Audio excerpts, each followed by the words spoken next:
ఆశలు అవధులు దాటి కోర్కెలు కొండను తాకే ఆలోచనలు బంధాలను విడదీస్తాయి.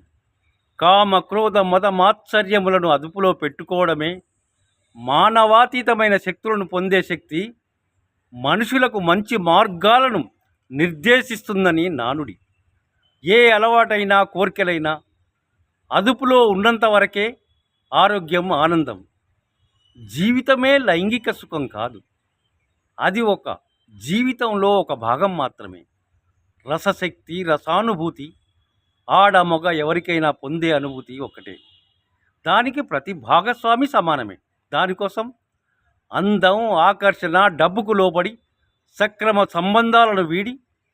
బంధాలను వీడి అక్రమ సంబంధాలు పెట్టుకొని భర్తను భార్య చంపటం, భార్యను భర్త చంపించటం, ప్రియుడి కోసం పిల్లల్ని చంపడం, ప్రియురాలి కోసం భార్యా పిల్లల్ని చంపడం, పసి పక్షాదులు సహితం జత కట్టిన పక్షితోటే కలకాలం కలిసి ఉంటాయి.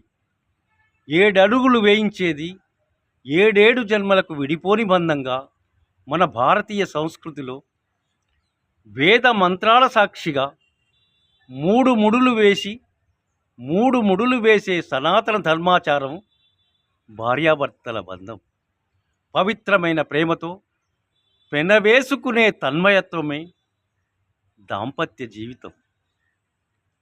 పరమ పవిత్రమైన కుటుంబ బంధం వదిలి బంధాలను బలిచేస్తూ అక్రమ సంబంధాలు పెట్టుకొని పైశాచికంగా వివాహ బంధాలను తెంచుకునే దురాచారం మారకపోతే